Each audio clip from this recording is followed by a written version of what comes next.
Hello નમસ્કાર મિત્રો, આપણે અહીંયા ક્રમચય અને સંચયના બધા ટોટલ જેટલા સ્વાધ્યાય છે 1 2 3 4 તે આપણે બધા જોયા.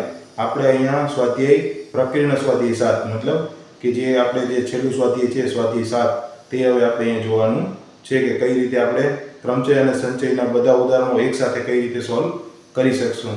તો આપણે અહીંયા સ્વાધ્યાય 7ના પહેલા ક્વેશ્ચન 2 ક્વેશ્ચન નંબર 1 અને 2 આપણે બે અહીંયા જોવાના છે. તેને કઈ રીતે આપણે સોલ્વ કરીએ ક્રમચય અને સંચયના રેગ્યુલર સૂત્રની મદદથી. તો આપણે જોઈએ અહીંયા કે કઈ રીતે તે સોલ્વ થાય છે અને તેનો ઉત્તર કઈ રીતે મળે છે. તો તમે જુઓ વિડીયો સ્વાધ્યાય 7ના ક્વેશ્ચન નંબર 1 અને 2 નું સોલ્યુશન કે તે કઈ રીતે ક્રમચય અને સંચયના મદદથી તેને સોલ્વ કરી શકાય. તો તમે જુઓ વિડીયો. હેલો નમસ્કાર મિત્રો, અહીંયા આપણે એક્ઝામ્પલ નંબર 1 આપેલો છે કે ડોટર મતલબ DAUGHTER શબ્દના મૂળાક્ષરોનો ઉપયોગ કરીને બે સ્વરો અને 3 વ્યંજનો દ્વારા અર્થવાળા અથવા અર્થરહિત કેટલા શબ્દો બનાવી શકાય તે આપણે અહીંયા સિમ્પલ શોધવાનું કીધું છે. તો આપણે સૌથી પહેલાં આ જે ડોટર શબ્દ આપ્યો છે તે શબ્દોના મૂળાક્ષરોમાં આપણે કેટલા વ્યંજન અને કેટલા સ્વરો છે તે લખી લઈએ. તો A, U અને E. આમ જોઈએ તો આ શબ્દની અંદર 3 બરાબર જે સ્વર છે અને D, G, H, T અને R આ 5 વ્યંજનો છે. બરાબર છે. તો વ્યંજન અને સ્વર આપણે શોધી લીધા. હવે આપણે અર્થવાળા અને અર્થ વગરના બે સ્વરો અને 3 વ્યંજનો વાળા કેટલા શબ્દો બનાવી શકીએ તે જોવાનું છે.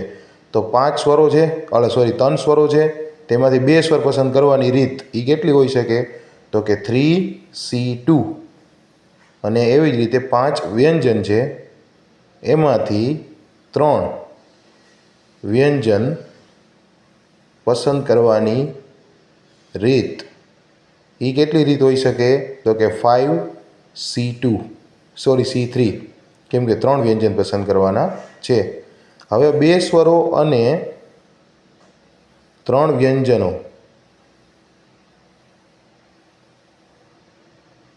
ના સંયોજનોની સંખ્યા 2 સ્વર અને 3 વ્યંજનોની સંયોજનોની સંખ્યા તો 3 ગુણ્યા 10 તો એ કેટલી થશે 30. બરાબર. જે સંયોજનની સંખ્યા આ લખી છે આપણે સ્વર અને વ્યંજનોની. તેથી વિવિધ શબ્દોની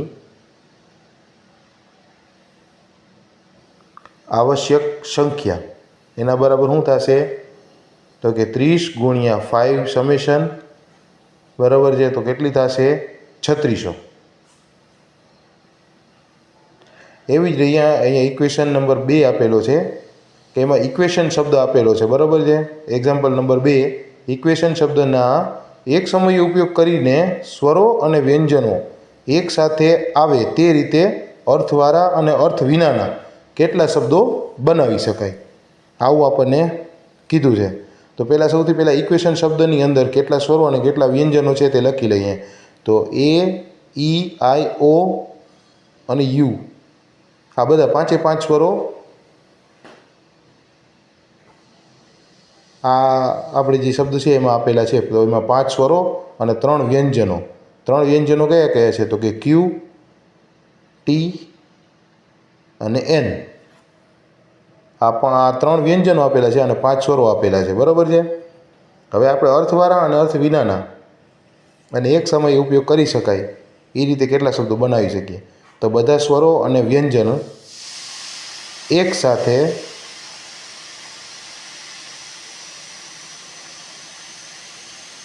ઉપયોગ થવાના હોય બરાબર છે તો કે AEIOU અને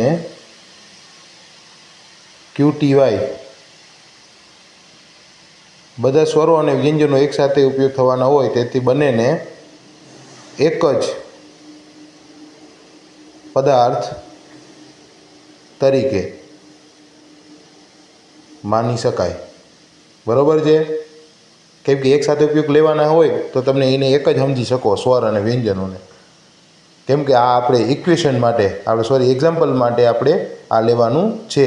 તો 2 ઓબ્જેક્ટના ક્રમચયો કેમ કે આપણે બે ઓબ્જેક્ટ થશે તો ક્રમચય અલગ થશે અને એક ઓબ્જેક્ટ થશે તો ક્રમચય અલગ થશે. બે ઓબ્જેક્ટના ક્રમચયો એક સમયે લેવામાં આવે છે. બરાબર છે. તો હવે અહીંયા શું આપણે કરી શકાય? તો એક સમયે લેવામાં આવેલા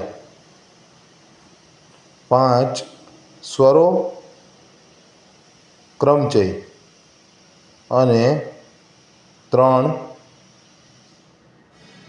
એક સમયે વ્યંજન. બરાબર છે કે 5 સ્વરો લીધેલા છે અને 3 વ્યંજનો લીધેલા છે. અને ક્રમચયો આપણે આ 3 વ્યંજનોના ક્રમચય અને 5 આના સ્વરોના ક્રમચય બે એક સાથે હશે. બરાબર છે.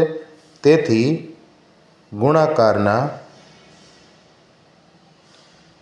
સિદ્ધાંત દ્વારા તો શું થશે? શબ્દોની આવશ્યક સંખ્યા તો એ કેટલી થશે? તો આપણે 5 સમેશન 3 સમેશન અને એને ગુણ્યા 2 સમેશન. તો 2 સમેશન ગુણ્યા 5 સમેશન ગુણ્યા 3 સમેશન તો જવાબ આવશે 1440. બરાબર છે.